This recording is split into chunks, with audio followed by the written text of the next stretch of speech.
están a los hermanos que están acá? Bien. Bueno, seguimos disfrutando la palabra de Dios, especialmente la epístola de Santiago. Así que, en primer lugar, vamos a pedir la dirección del Señor para que nos guíe, para que nos acompañe y para que Él prepara nuestros corazones y así la palabra de Dios puede caer en una tierra fértil. Oremos. Amado Dios, nuevamente estamos acá en tu presencia, Jesús, practicando su palabra. Ayúdenos, guíenos en tu Santo Espíritu acá con los hermanos para practicar tus principios en nuestra vida. Te pido en el nombre de Jesús, amén y amén. Amén. Bueno, vamos abriendo la palabra de Dios en el libro de Santiago, capítulo 1, versículo 19 al 21. Simplemente 3 versículos. Pero en primer lugar quiero dar una pequeña introducción para entender más o menos de lo que vamos a tratar. Bueno, quiero preguntarle a la audiencia que están acá, ¿qué herramienta o autoridad utilizó Dios para que existiera el universo? ¿Sabes qué herramienta que utilizó para que existiera el mundo en que estamos viviendo? Es la palabra de Dios, sí. Bueno, la palabra de Dios dijo en Génesis capítulo 1, versículo 3, sea la luz, y fue la luz. Quiere decir que la palabra tiene poder y autoridad. Así que no hay forma de que no obedecemos la palabra. Bueno, vamos a leer el versículo 19 en general y después viene la explicación. Dice: por esto, mis amados hermanos, todo hombre sea pronto para oír, tardo para hablar, tardo para airarse, porque la ira del hombre no obra la justicia de Dios. 21. Por lo cual, desechando toda inmundicia y abundancia de malicia, recibid con mansedumbre la palabra implantada, la cual puede salvar vuestra alma. Bueno, en esta sección vamos a aprender cómo una persona que tiene fe genuina o un cristiano que tiene fe verdadero, cómo recibe la palabra de Dios en su corazón. Vamos a aprender 3 características de un cristiano verdadero frente a la palabra de Dios. 3 características. La primera característica que vamos a estudiar va a ser: la palabra es la guía. La palabra es la guía. Lo podemos encontrar en el versículo 19. Vamos a leer el versículo 19. Dice de esta manera: por tanto, mis amados hermanos, todo hombre sea pronto para oír, tardo para hablar y tardo para airarse. Bueno, vamos a aclarar una cosa acá. A veces en los predicadores o acá, a veces predicamos o decimos a la gente, utilizamos ese pasaje bíblico para predicarle que no hay que pelearnos entre nosotros mismos, pero no es la idea central que quiere transmitir la palabra, sino que acá vamos a ver cómo un cristiano verdadero recibe la palabra de Dios en su corazón. Sigue diciendo acá: por esto, mis amados hermanos, todo hombre sea pronto para oír. Encontramos una palabra acá, por esto. Quiere decir que la idea viene de lo anterior, del versículo que acaba de explicar el hermano Héctor en cuanto a lo que es la palabra. Mis amados hermanos, todo hombre sea pronto para oír y tardo para hablar. Cuando un predicador se para aquí dentro del púlpito, la idea de Dios a través del predicador es guiar a la gente, guiar a las personas. Así que el deber de un cristiano es, sentado allá, es estar atento, que los oídos están inclinados hacia las cosas o hacia las palabras del predicador. Tiene que estar allá aprendiendo en forma callada. Bueno, ¿qué dice más? Dice la escritora acá, sigue diciendo, tardo para airarse. Tardo para airarse. ¿Qué significa la palabra airarse? Significa ser enojado o ser molesto. Bueno, vamos a hacer una comparación acá. Tardo para airarse. Supongamos que estoy cayendo en un pecado de fornicación, decimos así. Bueno, mi pastor se acercó a mí. Bueno, Alexander, ahora usted va a ser disciplinado. ¿Cómo hay que reaccionar yo? ¿De forma enojada o...? No hay que reaccionarlo de forma enojada, sino que voy a recibir la disciplina con amor. ¿Por qué? Porque fue la palabra que quiere purificar la palabra que quiere purificar el alma del cristiano. Aquí vemos un pasaje paralelo acá en Eclesiastés 5:2. Eclesiastés 5:2, para profundizar el tema que estamos hablando. Eclesiastés 5:2 dice: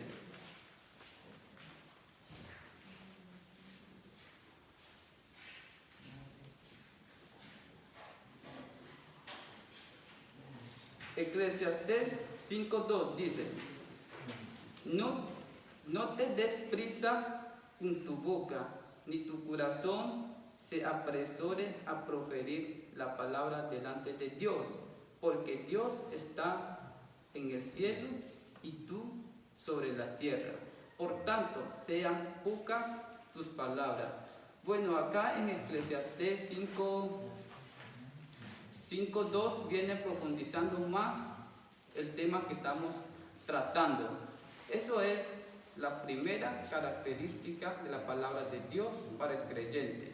La segunda característica va a ser la palabra exhorta. La palabra exhorta. Lo podemos ver en Santiago capítulo 1, versículo 20. Dice así, versículo 20. Porque la ira del hombre no obra la justicia de Dios. ¿Qué significa ira? Enojo. Así que la ira no concuerda con la justicia de Dios, no tienen compañerismo con la santidad de Dios. Más bien, la ira atenta contra la santidad de Dios. En Colosenses capítulo 3, versículo 16, nuevamente acá abre un paréntesis para profundizar del tema de lo que estamos tratando. Así que pueden abrir su Biblia en Colosenses 3:16. Vamos a ver qué dice en Colosenses 3:16. Dice de esta forma: la palabra de Cristo more en abundancia en vosotros, enseñándoos y exhortándoos unos a otros en toda sabiduría, cantando con gracia en vuestros corazones al Señor con salmos e himnos y cánticos espirituales. Bueno, qué lindo pasaje, ¿cierto? Así que, ¿qué hay que habitar en nuestro corazón? ¿La ira o la gracia de Dios? Es la gracia de Dios. Debemos llenar en nuestra vida la gracia de Dios. Según el versículo que acabamos de leer, tenemos que habitar en nuestra vida lo que es la enseñanza, la exhortación unos con otros, la sabiduría y cánticos espirituales. Esos son principios que concuerdan con la justicia o con la santidad de Dios. Bueno, esa es la segunda característica. Y la tercera característica va a ser la palabra salva. La palabra de Dios tiene poder y autoridad salvar el alma de una persona. Así que vamos a leer el último versículo de Santiago 1:21. Dice así: por lo cual, desechando toda inmundicia y abundancia de malicia, recibid con mansedumbre la palabra implantada, la cual puede salvar vuestras almas. Bueno, aquí en ese pasaje nuevamente encontramos algunas palabras que son teológicamente muy cargadas, como inmundicia y malicia y mansedumbre. Inmundicia y malicia se refiere a cualquier tipo de pecado, cualquier maldad. Y mansedumbre significa tener el espíritu humilde. Así que en este versículo Dios nos pide para recibir en nuestra vida la palabra implantada. Cuando hablamos la palabra implantada, ¿a qué se refiere? Se refiere a la palabra de Dios. Así que, hermanos, vamos a recibir la palabra de Dios con mansedumbre. ¿Sabes qué? ¿Por qué estamos acá? Es por la palabra de Dios. Llevamos estudiando más o menos 2 semanas estudiando la palabra de Dios. ¿Sabe por qué? Es por la palabra, por la misericordia de Dios. Así que en esta hora vamos a inclinarnos, vamos a postrarnos ante la palabra de Dios, recibiéndolo aquí en nuestro corazón con humildad y con mansedumbre, porque es la única manera que salvamos a nuestra vida por medio de la palabra. Bueno, ese es todo lo que quiero compartir. Que Dios bendiga su palabra. Amén.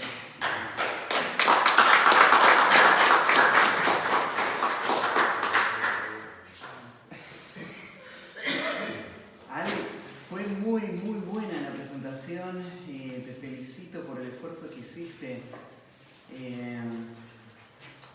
Y hay algunas cositas que se notaron en tu predicación que fueron llamativamente buenas. Fue de muy buen nivel. La forma en la que vos te expresás es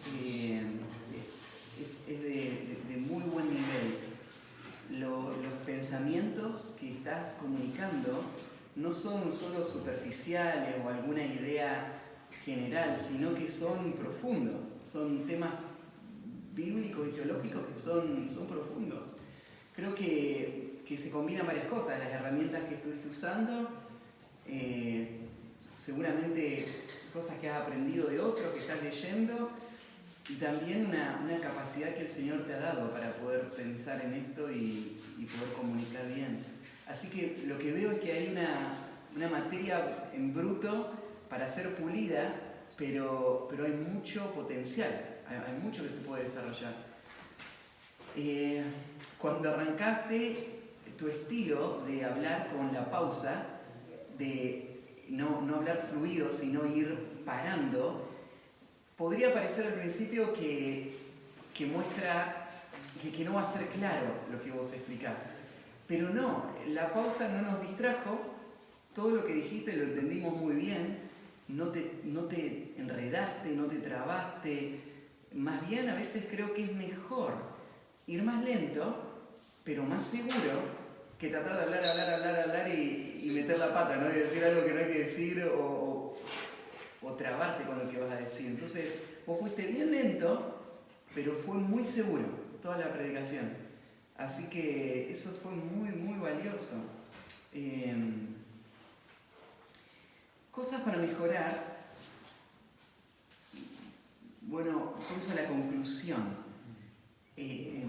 Ahí ya nos tenías. Nos habías traído hasta acá, nos habías enseñado los principios y nos tenías listos para darnos, ¿no es cierto?, el golpe final y llevarnos, ¿no es cierto?, a obedecer. Y es como que, una lástima, porque se perdió eso que podría haber sido mucho más efectivo en la conclusión. Pero es algo para aprender. O sea, estás aprendiendo y te digo, la conclusión, no desinfles la predicación ahí. No la termines abruptamente como, bueno, hasta ahí llegué. Sino que hace el llamado, mostrarnos específicamente qué tenemos que hacer y hablarnos de parte de Dios con la autoridad. ¿Sí? Nos hablaste acerca del predicador que habla y todos escuchan. Nosotros estamos escuchándote, vos sos el predicador. Así que vos no tenés que terminar de convencer y llamar a hacer la voz de Dios para nosotros sos vos. Entonces, tomá esa posición de autoridad y hablanos con la autoridad de Dios.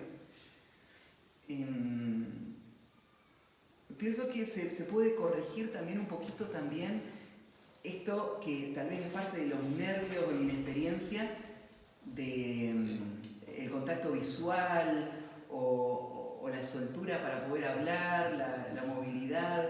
Eso se puede pulir, pero eso es fácil de pulir. Es mucho más difícil lograr lo que vos ya lograste. Entonces lo que ya lograste es algo muy lindo. Lo demás es fácil de pulir, pero hay que trabajarlo. O sea, hay que trabajar en estas cosas para que sea excelente, para que la predicación tenga toda la fuerza de la enseñanza. Así que bueno, muy bueno. Felicitaciones. ¿Los demás? Bien. Lo mismo que Mati, trabajar en la conclusión, porque fue muy buena la predicación. Así que ahí tenés que dar el remate ahí final y fue muy bueno, fue de mucha bendición. Gracias.